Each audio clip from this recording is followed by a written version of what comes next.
Chowman Kitchen Diaries. নমস্কার, chow mein kitchen ডায়েরিজে বেজে গেছে নতুন বছরের ঘণ্টা।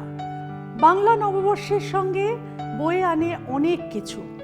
তবে আপনারা বলতেই পারেন যে এই নতুন যুগের হাওয়া এবং আমাদের জেনজি জেনারেশন, আধুনিক জেনারেশন, এদের কাছে বাংলা নববর্ষের গুরুত্ব কতটা।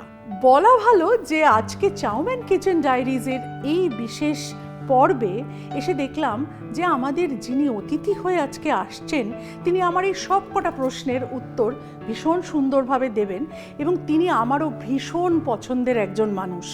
ডেকে নিচ্ছি আমাদের আজকের বিশেষ অতিথি সঞ্জু বারুইকে। সঞ্জু, সুস্বাগতম তোমাকে। শুভ নববর্ষ। শুভ নববর্ষ। সঞ্জুর কন্টেন্ট আমি ভীষণ পছন্দ করি। সঞ্জুকে আমার পরিচয় করিয়ে দেওয়া আপনাদের কাছে থেকে বোধহয় আপনারা অলরেডি ওর পরিচয় পরিচিত।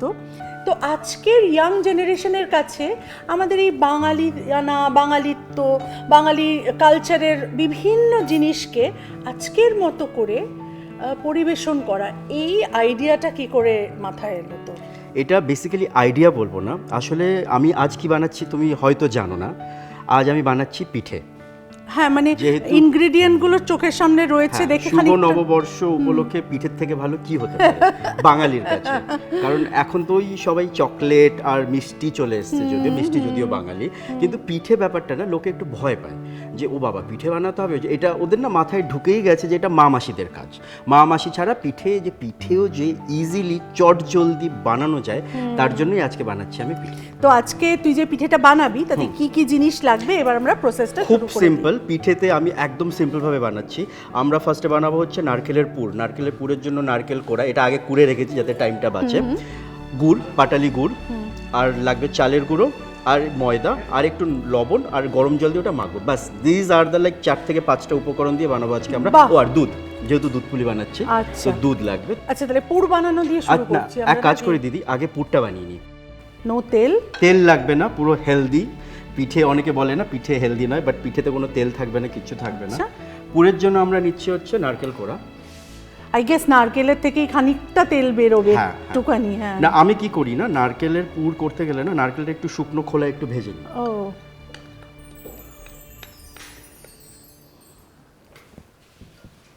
জাস্ট শুকনো খোলা একটু ভেজে নিলে কি হয় না, নারকেলটা একটু অনেকটা সেই ফ্রাই টাইপের একটা ব্যাপারটা চলে। তুই কি ছোট্টবেলা থেকে মায়ের সঙ্গী ছিলি? আমরা দু ভাই। তো আচ্ছা। তো আমার এই এত কাজের পেছনে আমার মায়ের অবদান অনেক বেশি, কারণ আমার মা প্রচণ্ড খুঁতখুঁতে, মানে আমি এটা বলি না। হ্যাঁ, মানে এখনো মানে আমাকে আমার বন্ধুরা লুচি বিশারদ বলে বা পরোটা বিশারদ বলে, আমার মা স্টিল এখনো দাঁড়িয়ে থাকবে, এটা মোটা হয়েছে না, এটা একটু পাতলা হয়েছে না। আমি না মার দিকে ঘুরে থাকি, বলি মা তুমি আমার কাজে খুদ বার করছো। মা বলছে আমার তো কাজ এটা, মানে খুদ তো আমাকে বার করতেই হবে। মা পারফেকশনিস্ট। ভীষণ ভীষণ। যে আমি একটা পডকাস্টে দেখেছি সম্প্রতি যে তুই প্রচন্ড ট্রোলড হোস, মানে যে কোনো সেলিব্রিটি ট্রোলড হয়, এটা মানে আমি সেলিব্রিটি না, কিন্তু আমি সেলিব্রিটি না, ইন্টারনেট সেন্সেশন। তুই না বলতে পারিস কিন্তু মানুষ সেভাবেই দেখেন। তো সেই ট্রোলিং এর একটা ভীষণ মানে খুব মানে কনসিস্টেন্ট এবং একটা ঘ্যানে অনবরত যেটা হতে থাকে সেটা হচ্ছে যে আপনি ছেলে হয়ে সব মেয়েদের কাজ করেন। How do you tackle this? কি উত্তর দিস? মানে খুব সত্যি বললে আমি মিথ্যে বলবো না তোমায়, আমার আগে খারাপ লাগতো যে আমি কারো সাথে পাশে থাকছি না, আমি সিম্পলি আমার ঘরের কাজ করছি, আমি ওটাই দেখাচ্ছি। এত সুন্দর কন্টেন্ট বানাচ্ছি, বানাচ্ছি, যে আমি কারো সাথে পাশে থাকতে চাইও না।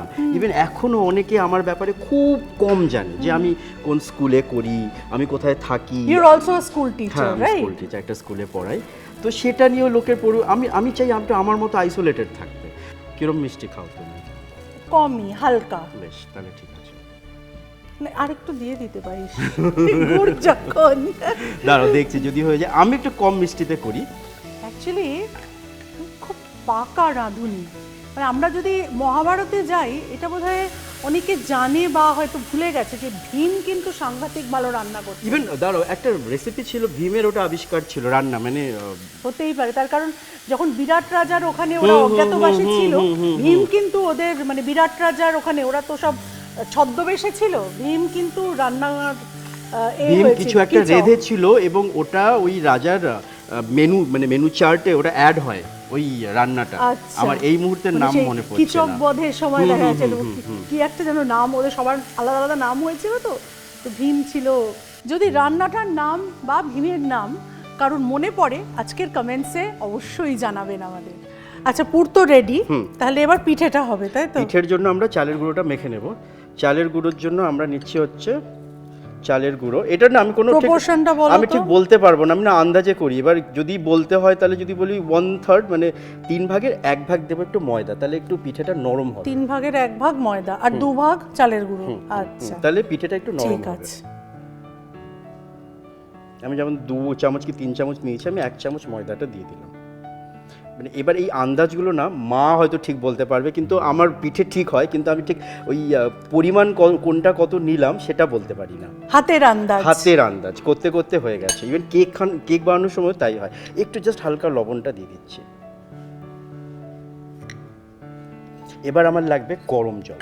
এটা না আমি দেখতাম মাকে কড়াইতে জল বসিয়ে দেন সেই আটা মাখার মতো করতো। তো আমি এটা শর্টকাট বার করেছি যে এখন তো আর অতটা সম্ভব না। আর একটা রিজন হচ্ছে যে কড়াইটা তো পরে আমাকেই মাজতে হবে। এখনকার তুমি যেটা বললে জেন জি, ওরা জানুক যে পিঠে এত ডিফিকাল্ট নয়। যতটা সময় দোকানে গিয়ে কিনে খাবো ততটা সময় ওরা বাড়িতে বানিয়ে নিতে পারে। মানে আমার মানে দোকানের স্বাদ পিঠে পাটি সাপটাটা না দোকানে খেয়ে ঠিক তৃপ্তি হয় না। পিঠে যে কিনতে পাওয়া যায় দোকানে, তুমি বিশ্বাস করো এটা আমি কলকাতায় এসে জেনেছি। কারণ আমাদের ওখানে আমি মফস্বলে বড় হয়েছি না, তো ওখানটা চালের গুঁড়োটাও পর্যন্ত মা বাড়িতে করে। তুমি যদি আমায় বলো না আমি চালের গুঁড়ো কি করে বানায়, চাল ভিজিয়ে রেখে শুকিয়ে দেন তারপরে মিক্সি বা শিলনোড়াতে, আমি সেটাও পারি।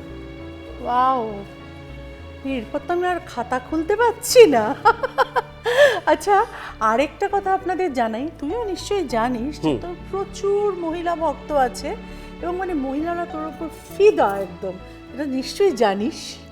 প্রচুর মহিলা ফ্যান আছে এবং যারা এসব হিংসুটি করে করে ট্রোল করে তাদের মানে হিংসে করার বা ঈর্ষা করার এটাও কিন্তু একটা কারণ যে পিঠে বানানো না এত মহিলা ফ্যান আছে, ফ্যান ফলোয়িং। তো সেটা মানে হাউ ডু হ্যান্ডেল দ্যাট? এখন তো ভালোই লাগে। এখন মনে হয় যে I have a very big family, যেখানেই যাই সবাই চেনে। আগে শুরুর দিকে লোকে হয়তো কনফার্ম করতো যে আচ্ছা আপনি সঞ্জু দা না। এখন তো লোকজন এসে জিজ্ঞেস করে যে কেমন আছো, কবে এলে, হয়তো কোনো ট্রিপে গেছি বা কোথাও ঘুরতে গেছি, কেমন আছো, কবে ফিরলে বলো, এরকম মানে যেন একদম ফ্যামিলির মতো হয়ে গেছে। তো এটা তো ভালোই লাগে। একটা মজার গল্প জানো আমার সাথে হয়েছিল।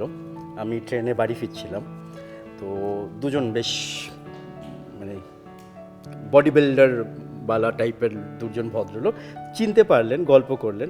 অনেকক্ষণ গল্প করার পরে রাতেবেলায় আমায় বলছে দাদা একটা রিকোয়েস্ট করব। আমি বললাম হ্যাঁ কি? আপনি না ভিডিও বানানো না বন্ধ করে দিন, বাড়িতে টিকতে পারছি না। আচ্ছা, মানে উঠতে বসতে ওদের নাকি কথা শুনতে হয় যে উনিও তো কাজ করছে, উনিও তো চাকরি করে, উনিও তো বাড়ির কাজ করে, তোমরা কি করো, তোমরা তো এক গ্লাস জল নিয়ে খাও না। আমি বললাম দাদা চেষ্টা করতে পারি আমি। দিদি তুমি এটা না বেলেও করতে পারো, মানে রুটির মতো একটু মোটা বেলে দেন গ্লাস দিয়ে কেটে কেটে করতে পারো। কিন্তু যেহেতু আমাদের হয় না মাঝে মধ্যে একটু সময় বা তাড়াহুড়ো, আর আজকে আমি বলেছি যে আমি শর্টকাট দেখাবো, তার জন্য আমি তোমায় দেখাচ্ছি। কিচ্ছু করতে হবে না, জাস্ট এরকম ছোট্ট একটা বল নেওয়ার, বল ছোট্ট লেচি ইয়েস, এরকম নিলাম। দেন এটাকে ওই বেলার মতো করে কিছুটা এরকম কচুরির মতন করে, কচুরিতে পুর ভরা, একদম এক্স্যাক্টলি। এবার নেব পুরটা না একটু আমরা বেশি ভরেই নেব, তাহলে পিঠেটা না দেখতে গঠনটা সুন্দর হবে। যদি কম নিই না পুরো চ্যাপটা মতো লাগবে, আবার বেশি নিলে একটু পুরটা বেশি থাকলে খেতেও ভালো লাগে। এই যে এই নিলাম, আবার একদম তোমায় একদম ইজি মতো দেখিয়ে দিয়ে এই নিলাম, দেন ফোল্ড করলাম, করে চন্দ্রপুলির মতো সাইডটা আগে ভালো মতো করে প্রেস করব। এটা অনেকে জল লাগিয়ে করে, কিন্তু ঠিক মতো করে করলে জল লাগানোর দরকার নেই। ওকে, এবার আসবে মেন খেলা। তুমি চাইলে একটু চালের গুঁড়ো বা ময়দা হাতে নিয়ে নিতে পারো। দিস এই ও এই যে ওই বিনুনি টাইপের যে ইয়েটা, তোমার যদি মনে হাতে আমার একটু স্টিক হচ্ছে, তুমি একটু চালের গুঁড়ো বা ময়দা তুমি নিতে পারো। এটা যদি আমার মা করতো একদম সরু লাইনের মতো হতো সে।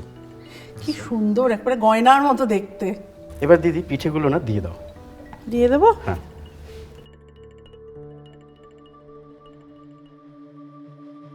আচ্ছা, পিঠেটা মোটামুটি হয়ে গেলে না আমরা গুড়টা দিয়ে দেবো। হ্যাঁ, এবার আচ্ছা, গুড়টা দিলে তো দুধ একটু পাতলা হয়ে যাবে। একটু পাতলা হয়ে যাবে, তার জন্য নামানোর বেশ খানিকটা আগেই দেব। দিলাম। এটা না অনেকে তোমার গুড়টা গুলে দেয় বা অনেকে গুড়টা ভেঙে দেয়, আমি গোটাই দিই, কারণ একটা সময় তো এটা গলেই যাবে। সেই, আর তুই আগাগোড়া বলে যাচ্ছিস যে আমি শর্টে আমি Shortcut, চটজলদি চটজলদি। এটা দেখাচ্ছি। এই যে অলরেডি আমাদের দুধটা একটুখানি পাতলা হতে শুরু করেছে।